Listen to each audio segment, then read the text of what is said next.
सिर्फ 8 घंटे में चांद पर पहुंचा था अमेरिका।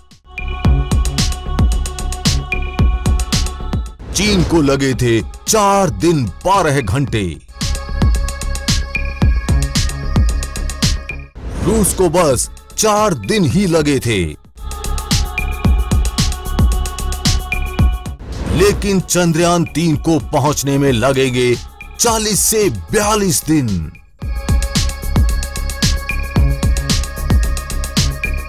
भारत ने 14 जुलाई को चंद्रयान 3 को चांद की ओर रवाना कर दिया। ये 40 से 42 दिनों में चांद की सतह पर सॉफ्ट लैंडिंग करेगा।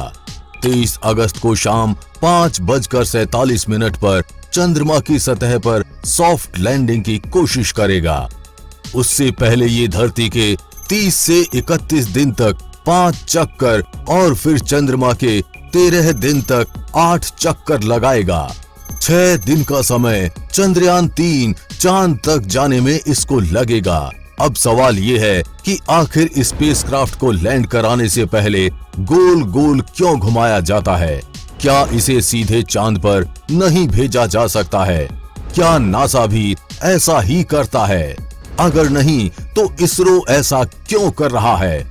नासा अपने यान को चंद्रमा पर 8 घंटे 4 दिन के अंदर पहुंचा देता है। इसरो क्यों नहीं ऐसा करता? क्यों 4 दिन के बजाय 40-42 दिन लेता है इसरो? क्या इसके पीछे कोई खास वजह है? हमें आशा है कि ये पूरा वीडियो ध्यान से देखने के बाद आपका इस टॉपिक से जुड़ा कोई सवाल नहीं रहेगा। तो चलिए जानते हैं स्टेप बाय स्टेप विस्तार से। चंद्रमा धरती से 3.83 लाख किलोमीटर दूर है। वास्तव में ये दूरी 8 घंटे से 4 दिनों में पूरी की जा सकती है, क्योंकि नासा अपने यानों को चंद्रमा पर इसी समय अंतराल के भीतर पहुंचा देता है। इसरो ऐसा क्यों नहीं करता? क्यों इसरो के प्रोजेक्ट लंबा समय लेते हैं? क्या इसके पीछे कोई विशेष कारण है? दरअसल इसके पीछे 2 कारण हैं। पहला कारण, दूसरे ग्रह में अंतरिक्ष यान को सीधे भेजने की प्रक्रिया महंगी होती है। ये गलत नहीं है कि इसरो अपने यानों को सीधे चंद्रमा तक नहीं भेज सकता। इसरो के पास नासा की तरह बड़े और प्रभावशाली रॉकेट नहीं हैं, जो चंद्रयान को सीधे चंद्रमा के गोलाकार आवरण में प्रवेश करा सकें। ऐसे रॉकेटों को बनाने के लिए हजारों करोड़ रुपए खर्च करने पड़ेंगे। हालांकि नासा की तुलना में इसरो की परियोजनाएं सस्ती होती हैं। भारत सरकार इसरो को इतना बजट नहीं देता है, जिसकी वजह से वो सस्ते रॉकेट्स की मदद लेता है। अगर नासा जितना बजट भारत के इसरो का हो तो इसरो भी ये कर सकता है। दूसरा कारण, कम होती है इसरो के मिशन की लागत। आपको भी ये जानकर आश्चर्य होगा कि भारत का चंद्रयान 3 मिशन 42 दिन में चंद्रमा पर पहुंचेगा, जबकि अमेरिका और रूस जैसे देशों ने 50 साल पहले ही चांद की दूरी 4 दिनों में तय कर ली थी। 1959 में तत्कालीन सोवियत संघ यानी रूस ने चांद पर अपना मिशन लूना 2 भेजा था। ये महज 34 घंटों में ही चांद पर पहुंच गया था। ठीक 10 साल बाद 20 जुलाई 1969 में अमेरिका ने अपना अपोलो 11 मिशन रवाना किया था। ये पहला मौका था जब इंसान चांद पर उतरा।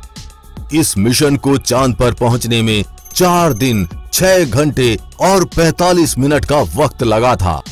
चांद पर पहुंचने में चीन के चेंज 1 को महज 4 दिन 12 घंटे लगे थे।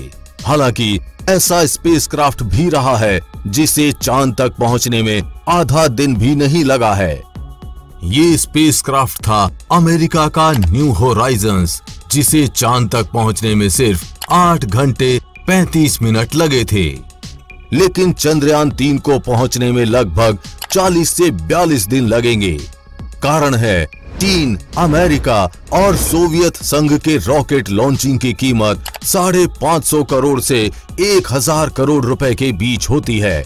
वहीं भारतीय अंतरिक्ष अनुसंधान केंद्र इसरो के रॉकेट लॉन्चिंग की कीमत 150 से 450 करोड़ रुपए तक रहती है।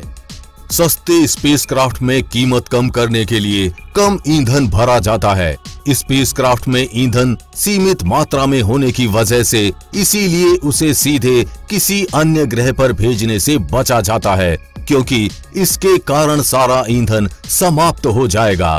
इसलिए उसे कम ईंधन का उपयोग करके धरती की गति और गुरुत्वाकर्षण की मदद से आगे भेजा जाता है। कक्षाओं को बदलने में समय लगता है, इसीलिए चंद्रयान 3 को भी अपनी मंजिल तक पहुंचने में 40 से 42 दिन लग रहे हैं। हम उम्मीद करते हैं कि आपको ये जानकारी अच्छी लगी होगी, और अगर आपका भी कोई सवाल है तो हमें कमेंट बॉक्स में लिखकर जरूर बताएं। हम अपनी वीडियो के माध्यम से आपके सवाल का जवाब देने का प्रयास करेंगे। चंद्रयान 3 पर आगे भी अपडेट्स आती रहेंगी, इसलिए अपडेटेड रहने के लिए चैनल को सब्सक्राइब करके बेल नोटिफिकेशन ऑन जरूर कर लें। वीडियो को लाइक और शेयर करना ना भूलें। जल्द ही मिलेंगे ऐसी ही इंफॉर्मेटिव वीडियो के साथ। तब तक के लिए बी हैप्पी, बाय बाय।